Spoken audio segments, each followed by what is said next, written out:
2027 से पहले ब्राह्मण वोट बैंक पर छिड़ी सबसे बड़ी जंग। बीजेपी सपा दिखाने लगी अभी से अपना दम। आखिर किसके साथ जाएगा ब्राह्मण समाज?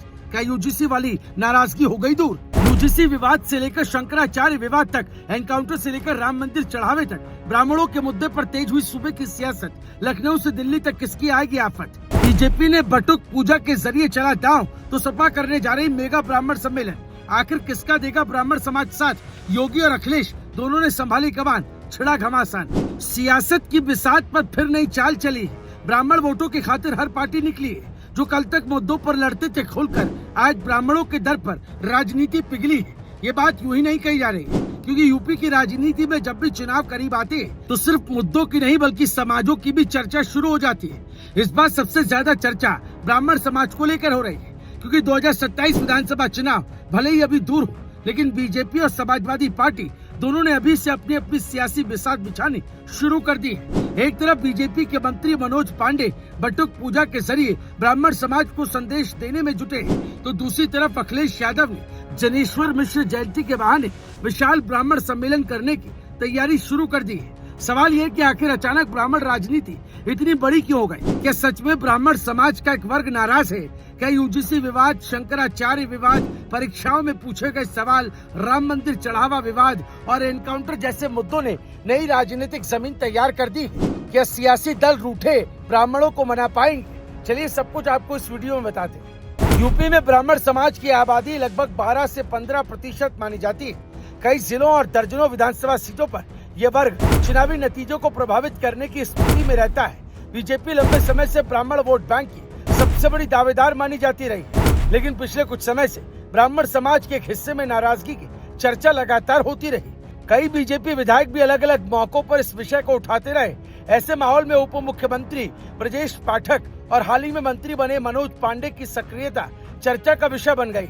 खासतौर पर मनोज पांडे की बटुक पूजा को सिर्फ धार्मिक आयोजन नहीं बल्कि राजनीतिक संदेश के रूप में देखा जा रहा है। लेकिन कहानी सिर्फ बीजेपी तक सीमित नहीं, समाजवादी पार्टी भी इस बार अलग रणनीति पर काम कर रही है। लंबे समय तक मुस्लिम यादव समीकरण पर चुनाव लड़ने वाली सपा अब ब्राह्मण समाज के बीच अपनी पकड़ मजबूत करने की कोशिश कर रही है। इसी वजह से लखनऊ में बड़ी बैठक बुलाई गई। सांसदों, विधायकों और वरिष्ठ नेताओं को जिम्मेदारियां दी गई। 5 अगस्त को जनेश्वर मिश्र की जयंती पर विशाल ब्राह्मण सम्मेलन की तैयारी शुरू कर दी गई। सपा का मानना है कि ब्राह्मण समाज के बीच संवाद बढ़ाकर वो बीजेपी के मजबूत वोट बैंक सेंध लगा सकती है। एक नजर ये भी डालते हैं कि आखिर ब्राह्मण राजनीति के मुद्दे क्या है। यूजीसी नियम विवाद, फिल्मों में पंडितों की छवि, परीक्षा प्रश्नों पर विवाद, शंकराचार्य विवाद, राम मंदिर चढ़ावा मुद्दा, एनकाउंटर पर सवाल, यही वो मुद्दे हैं जिन पर अब राजनीति तेज हो रही है।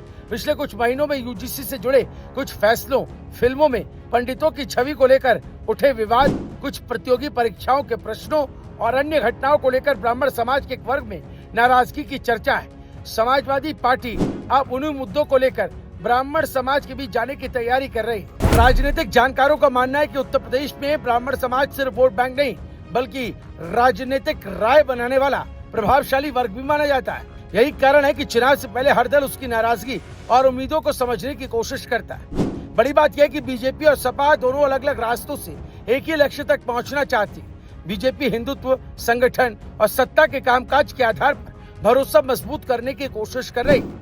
वहीं सपा सामाजिक सम्मान, राजनीतिक भागीदारी और नए समीकरणों के जरिए ब्राह्मण समाज तक पहुंचने की रणनीति बना रही है। अब सबसे बड़ा सवाल यही है कि क्या रूठे हुए ब्राह्मण मान जाएंगे या फिर 2027 में कोई नया राजनीतिक समीकरण देखने को मिलेगा? यही सवाल इस समय उत्तर प्रदेश की राजनीति का सबसे बड़ा विषय बना हुआ है। Bureau report, news live TV.